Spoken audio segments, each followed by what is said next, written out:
गांव के सिरे पर एक माँ बेटी झोपड़ी में रहती थी। माँ विधवा थी तो बेटी कुंवारी। घर में और कोई आदमी न था। बेटी गौरा बाग से पत्तियां बटोर कर लाती तो माँ गंगा भाड़ झोंकती थी। इससे सेर भर अनाज मिल जाता तो दोनों खाकर सो पड़ती थीं। इसी से उनका गुजर बसर हो रहा था। हर माँ की तरह गौरा की माँ को भी हमेशा यही चिंता रहती थी कि किसी तरह उसकी बेटी की सगाई हो जाए। पति के मर जाने के बाद गंगा ने कभी दूसरा घर नहीं बसाया, न ही कोई रोजगार शुरू किया था। तब भी माँ बेटी सुकून से रहती थीं। इस बात को लेकर गांव के लोगों पर माँ बेटी पर संदेह होता था। सबके मन में यही सवाल आता था कि दोनों स्त्रियां कोई धंधा नहीं करती, कोई मर्द भी नहीं है, तो फिर ये इतने आराम से कैसे रहती हैं। कभी इन्हें किसी के सामने हाथ फैलाते भी नहीं देखा। कुछ न कुछ गड़बड़ जरूर है। शूद्रों की बिरादरी बहुत छोटी होती है। 5-10 कोस से अधिक उनका दायरा नहीं होता। आखिर क्या कारण है कि कोई गौरा से शादी के लिए तैयार नहीं होता। गौरा की शादी के लिए माँ बेटी ने साथ कई तीर्थ यात्राएं की। उड़ीसा तक हो आए, लेकिन कुछ हल नहीं निकला। गौरा सुंदर और सुशील थी, लेकिन किसी ने उसे कुएं पर हंसते बोलते नहीं देखा था। उसकी निगाहें कभी ऊपर न उठती थीं। उसकी ये हरकत गांव वालों के शक को और मजबूत करती थी। सभी को यही लगता कि कोई स्त्री इतनी सती कैसे हो सकती है। दिन गुजरते गए। गौरा की मां चिंता में घुलती जा रही थी। उधर गौरा की सुंदरता, उसकी जवानी गांव वालों की नजरों में चुभ रही थी। एक परदेसी गांव से दूर नौकरी की खोज में कलकत्ता जा रहा था। 10-12 कोस दूर पहुंचते उसे रात हो गई। उस समय वह एक गांव में पहुंचा था। वह लोगों से किसी कहार का घर पूछते हुए गंगा के घर पहुंचा। परदेसी को देख गंगा बहुत खुश हुई। गंगा में उस परेदसी से उसका नाम पूछा तो परदेशी ने बताया कि उसका नाम मंगरू है। इसके बाद गंगा ने मंगरू का खूब आदर सत्कार किया। उसके लिए अच्छे पकवान भी बनाए। धीरे धीरे दोनों की बातचीत भी बढ़ने लगी। इसी दौरान शादी की चर्चा भी छिड़ गई। मंगरू नौजवान था। तभी उसकी निगाह गौरा पर पड़ी। गौरा एक सुंदर और शांत हाव भाव की लड़की थी, जिसे देखते ही मंगरू भी मोह में पड़ गया और वह झट से गौरा से सगाई के लिए मान गया। उसने 2-4 गहने खरीदे और कपड़े उधार लेकर सगाई कर ली। गंगा बेटी दामाद को अपनी नजरों से दूर नहीं करना चाहती थी, इसलिए दोनों गंगा के साथ ही रहने लगे। 10-15 दिन भी नहीं बीते थे कि मंगरू के कानों में कई तरह की बातें पड़ने लगी। बिरादरी के अलावा दूसरी जाति के लोग भी कई तरह की बातें बनाने लगे। मंगरू इन अटकलों से परेशान हो गया था, लेकिन वह गौरा को छोड़ना भी नहीं चाहता था। 1 महीने बाद मंगरू अपनी बहन के घर गया। बहन ने खाना परोसा। मंगरू ने बहनोई को साथ खाने के लिए कहा। बहनोई बोला, तुम खा लो, मैं बाद में खा लूंगा। मंगरू को कुछ संदेह हुआ। उसने साफ पूछ लिया कि आखिर बात क्या है। बहनोई बोला, मैं तुम्हारे साथ नहीं खा सकता। तुमने बिरादरी से बाहर शादी की है। किसी से न कुछ पूछा न कुछ बताया। जब तक पंचायत नहीं होगी मैं तुम्हारे साथ उठ बैठ नहीं सकता। तुम्हारी हरकत की वजह से मैं समाज से रिश्ता नहीं खत्म कर सकता। मंगरू तेजी से उठा और ससुराल लौट आया। मन बेचैन था। उसने किसी से कुछ नहीं कहा और रात के अंधेरे में गौरा को छोड़कर चला गया।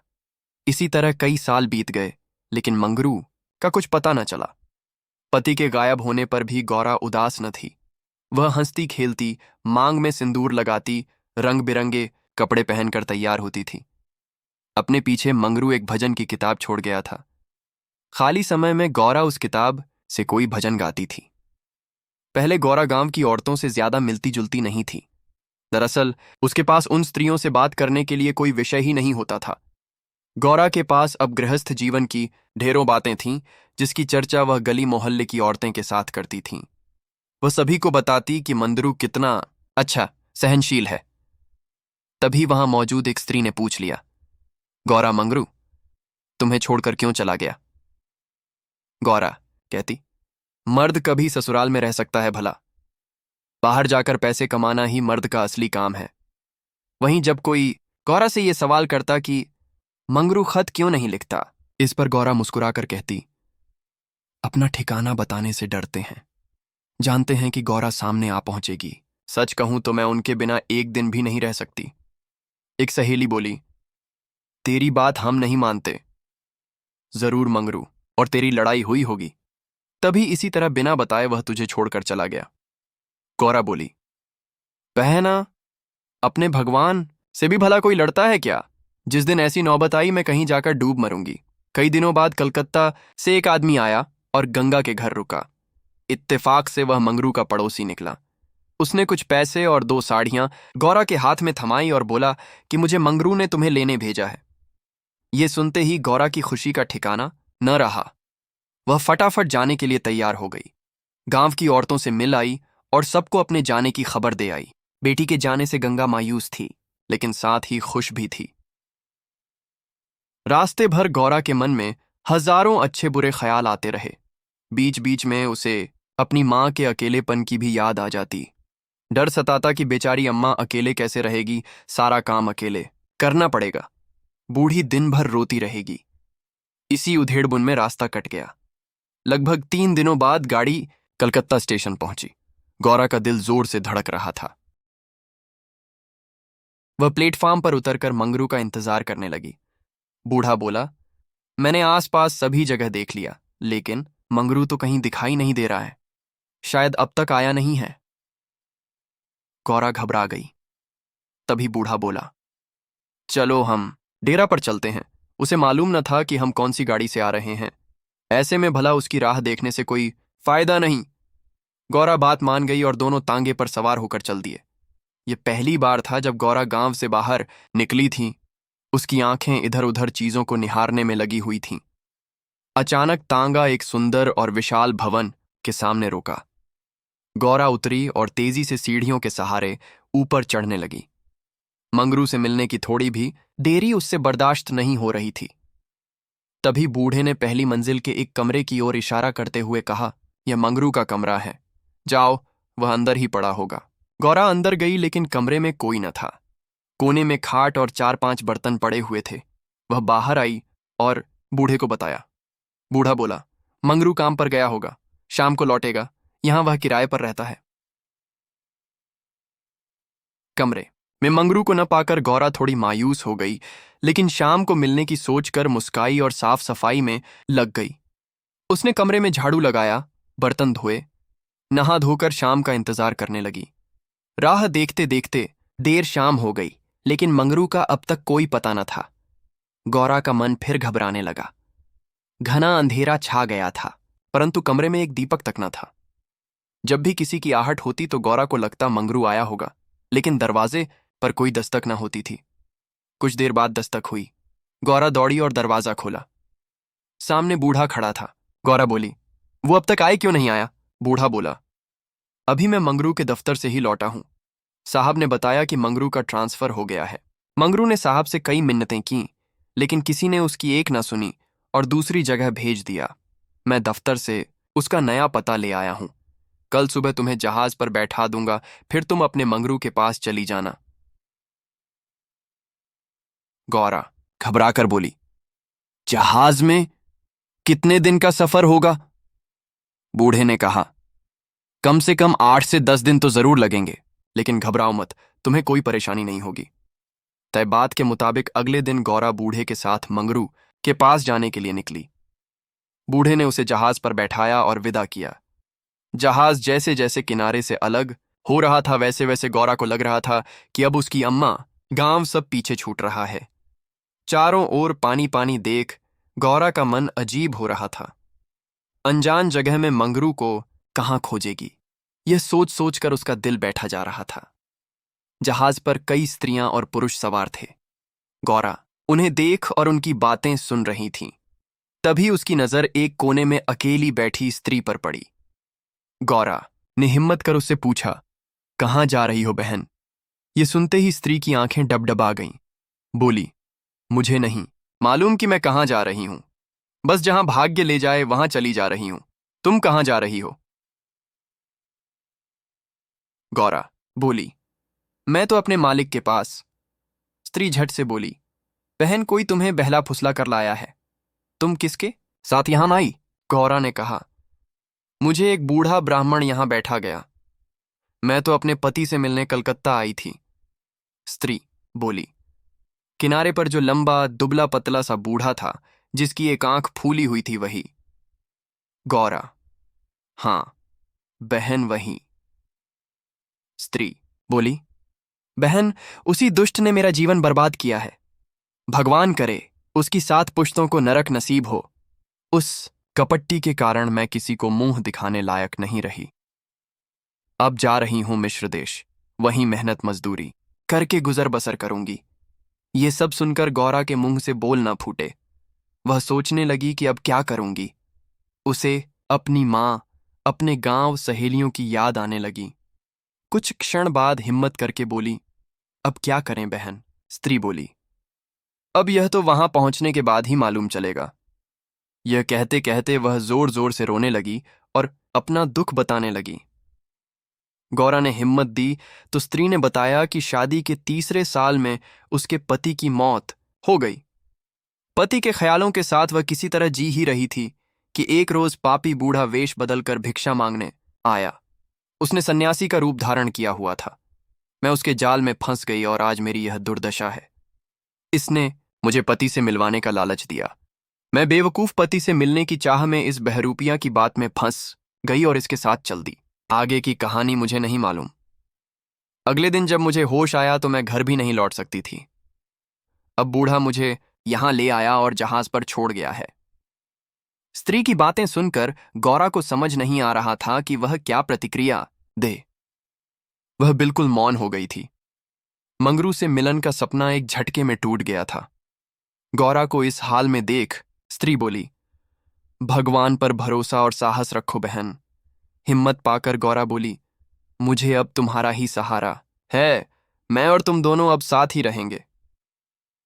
स्त्री कुछ न बोली। दोनों एकटक नीले आकाश की ओर निहारने लगी। कई घंटों बाद जहाज किनारे पर पहुंचा। सभी यात्री उतरने लगे। तट पर मौजूद एक आदमी सभी यात्रियों के नाम लिख रहा था। अब गौरा के उतरने की बारी आई। जैसे ही उसने पांव नीचे रखा, वह चौंक गई। उसके शरीर में करंट दौड़ गया। वह जड़ बन गई। न कुछ बोल पा रही थी और न ही पीछे से आवाज दे रहे यात्रियों की बात सुन रही थी। ऐसा लगा मानो दुनिया रुक गई हो। गौरा के सामने वह दृश्य था जिसकी उसने उम्मीद छोड़ दी थी। तट पर खड़ा व्यक्ति जो यात्रियों के नाम लिख रहा था, वह कोई और नहीं बल्कि मंगरू था। गौरा इस क्षण 7वें आसमान पर थी। उसकी खुशी छिपाए नहीं छिप रही थी। मंगरू ने अपना हाथ आगे बढ़ाया। गौरा ने प्रतिक्रिया न दी। इतने में यात्रा के दौरान मिली स्त्री ने गौरा को कोहनी मारी। गौरा लड़खड़ा गई। मंगरू ने उसे थाम लिया। स्त्री, क्या हुआ? इस आदमी को पहचानती हो? गौरा बोली, बहुत अच्छी तरह से। ये ही तो वे हैं जिनसे मिलने के लिए मैं घर से निकली। स्त्री बोली, अच्छा, तो ये तुम्हारे पति हैं। अब तो तुम मेरे साथ ना आओगी? मुझे भूल जाओगी? गौरा बोली, क्या ऐसा भी हो सकता है भला? तुमने मुझे सहारा दिया है। मंगरू इन दोनों से दूर अपने काम पर लगा हुआ था। वह यात्रियों से जानकारियां जुटाने में व्यस्त था। गौरा कोने में खड़ी मंगरू को निहार रही थी। कुछ देर बाद उसका काम खत्म हुआ और वह गौरा के पास आया। मंगरू, तुम कौन हो? क्या नाम है तुम्हारा और कहां से आई हो? गौरा मंद मंद मुस्काई और बोली, गौरा नाम है हमारा। मदनपुर, बनारस से आए हैं। मंगरू ने उसका हाथ थाम लिया और आंखों में आंसू लिए बोला, भला तुम यहां आई कैसे? गौरा ने उसके आंसू पोंछे और चौंक कर बोली, तुमने ही तो बुलावा भेजा था, सो मैं आ गई। मंगरू को समझ नहीं आया कि गौरा क्या कह रही है। उसने बोला, मैंने कब बुलावा भेजा? भला मैं तो पिछले 7 सालों से यहां कैद हूं, चाहकर भी घर नहीं जा सका। गौरा घबरा कर बोली, तुमने बूढ़े को नहीं भेजा था मुझे लाने के लिए? मंगरू बोला, बिल्कुल नहीं। गौरा का मन छोटा हो गया। उसने इस जवाब की आशा न की थी। गौरा गुस्से में बोली, मैं कल ही यहां से चली जाऊंगी। मुझे तुम पर बोझ नहीं बनना। मंगरू बोला, अब तुम यहां से अगले 5 सालों तक नहीं जा सकती गौरा। यही यहां का नियम है। गौरा बोली, ठीक है, फिर मैं अलग रहकर अपना पेट पाल लूंगी, लेकिन तुम पर भार न बनूंगी। मंगरू बोला, तुम मेरे लिए कभी बोझ नहीं हो सकती गौरा। तुम सती हो, देवी हो। जिस बूढ़े आदमी ने तुम बहकाया, उसी ने मुझे भी यहां भेजा है। आओ मेरे साथ, मेरे ठिकाने पर चलो, वहां आराम करने, फिर आगे बातें होगी। ये स्त्री कौन है तुम्हारे साथ? गौरा बोली, ये मेरी सहेली है, यात्रा के दौरान जहाज पर मिली। इसका यहां कोई न है, अतः ये मेरे साथ ही रहेगी। मंगरू मान गया। तीनों लोग पैदल चल दिए। तभी सामने से दो लंबे चौड़े शरीर के आदमी आते दिखाई दिए। मंगरू के पास आकर दोनों आदमियों ने बोला, आज से ये दोनों औरतें हमारी। मंगरू के क्रोध का ठिकाना न था। मंगरू चिल्लाकर बोला, ये दोनों मेरे घर की स्त्रियां हैं, इन पर आंख तक न डालना। दोनों आदमी ठहाके लगाकर हंस पड़े। मंगरू का गुस्सा और बढ़ गया। तभी एक आदमी गौरा की ओर बढ़ा और उसका हाथ पकड़ने की कोशिश करने लगा। मंगरू चिल्लाया, छूना मत, वरना अच्छा नहीं होगा। दोनों आदमी सहम गए और बाद में देख लेने की धमकी देकर आगे निकल गए। मंगरू, गौरा और उसकी सखी आगे बढ़ गए। मंगरू बोला, इसीलिए मैं कह रहा था कि यह जगह तुम जैसी औरतों के लिए नहीं है। अचानक सामने से एक अंग्रेज आ पहुंचा। उसने मंगरू से कहा, जमादार, ये दोनों औरतें आज से मेरे कोठे में रहेंगी। मंगरू ने हाथ जोड़ लिए। बोला, साहब, ये मेरे घर की औरतें हैं, इन्हें जाने दीजिए। अंग्रेज बोला, झूठ मत बोलो तुम। गौरा की ओर इशारा कर उसने कहा, इसको हमारी कोठी में भेज दो। मंगरू कांप गया और नामे सिर हिलाने लगा, लेकिन तब तक अंग्रेज आगे बढ़ चुका था। साहब की बात पर अमल करना जमादार का काम था। मंगरू समझ नहीं पा रहा था कि वह क्या करे। आखिरकार रास्ता खत्म हुआ। सामने मजदूरों के रहने के लिए मिट्टी के घर बने थे। बाहर दर्जनों की संख्या में स्त्री और पुरुष बैठे थे। सभी गौरा और सखी को गंदी नजरों से घूर रहे थे। किसी तरह नजर बचाकर मंगरू दोनों औरतों को घर ले गया और खुद दरवाजे पर बैठा रहा। दोनों स्त्रियां कमरे के भीतर अपने भाग्य को कोसती तो मंगरू दरवाजे पर बैठा रखवाली करता रहा। किसी तरह रात बीती। अगले रोज दिन किसी तरह कट गया। रात के तकरीबन 10 बजे दरवाजे पर दस्तक हुई। मंगरू निकला तो देखा सामने सिपाही खड़ा है। सिपाही बोला, चलो, तुम्हें साहब ने बुलाया है। मंगरू बोला, भाई, तुम हमारे देश के आदमी हो, मुझ पर मुसीबत आन पड़ी है, मदद करो। जाओ, साहब को कह दो कि मंगरू घर पर नहीं है। सिपाही बोला, ना बाबा, वह बहुत गुस्से में है, मैं ऐसा कुछ नहीं कह सकता, तुम साथ चलो। मंगरू के पास कोई चारा न था, वह सिपाही के साथ निकल गया। मंगरू को सामने देख साहब जोर से चिल्लाया, वह औरत कहाँ है? कल तुम उसे मेरे कोठे पर क्यों नहीं लाए? मंगरू ने हाथ जोड़ लिए और बोला, वह मेरी पत्नी है। साहब? साहब बोला, वह दूसरी कौन थी फिर? मंगरू, मालिक, वह मेरी बहन है। साहब गुस्से में बोला, हम कुछ नहीं जानते हैं, तुम उन दोनों में से किसी एक को लेकर आओ, जल्दी। मंगरू साहब के पैरों में गिर गया और रोने लगा, लेकिन साहब का दिल नहीं पसीजा। उसने आदेश दिया, जल्दी एक स्त्री को लेकर आओ, वरना तुम्हें कोड़े पड़ेंगे। मंगरू कोड़े खाने को तैयार हो गया। साहब नशे में था। उसने न आव सोचा न ताव। हंटर निकाला और कोड़े बरसाने शुरू किए। मंगरू की चीख निकल आई। साहब उसे लगातार कोड़े मारते रहे, लेकिन वह अपने घर की औरतों की इज्जत देने को तैयार न हुआ। उसने अपने प्राण त्यागना बेहतर समझा। इधर गौरा और सखी कमरे में बैठे मंगरू की बाट देख रही थी। उन्हें क्या पता कि मंगरू पर क्या बीत रही थी। अचानक किसी के चीखने रोने की आवाज सुनाई पड़ी। कान लगाकर सुना तो कलेजा मुंह को आ गया। ये मंगरू की आवाज थी। गौरा दौड़कर दरवाजे पर पहुंची। मंगरू की आवाज सुनकर उससे रहा न गया तो आवाज के पीछे दौड़ गई। फाटक खुला था। गौरा कोई है आवाज देने लगी, लेकिन जवाब न मिला। वह अंदर जा पहुंची। सामने मंगरू खुले बदन लहूलुहान हुए खड़ा था और अंग्रेज उस पर चाबुक बरसा रहा था। गौरा से यह सहन नहीं हुआ।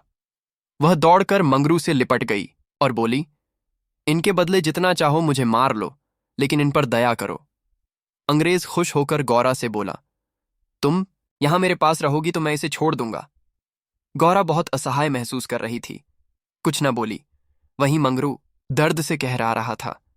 जिस साथ के लिए वह यह सब कर रहा था, उसकी आंखों के सामने वह उससे छूट रहा था।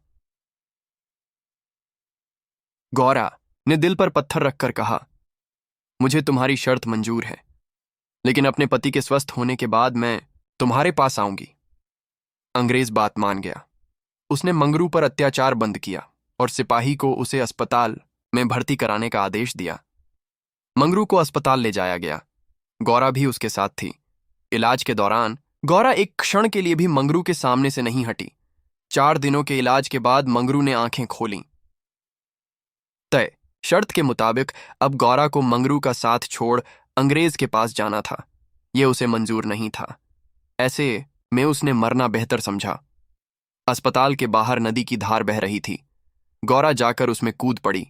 आनन फानन में एक अस्पताल कर्मचारी दौड़ा मंगरू के पास आया और गौरा के नदी में कूदने की सूचना दी। मंगरू की आंखों के सामने अंधेरा छा गया। उसे कुछ समझ नहीं आया। दौड़कर नदी के सामने पहुंचा और छलांग मार दी। जीते जी जो कभी साथ नहीं रह पाए, अब वे दोनों परलोक की यात्रा में साथ जा रहे थे। शूद्र कहानी से हमें यह सीख मिलती है कि व्यक्ति को अपना मन साफ और सच्चा रखना चाहिए। किसी कार्य को करने के पीछे यदि आपकी नीयत नेक होती है तो नियति आपके साथ कभी बुरा नहीं करेगी।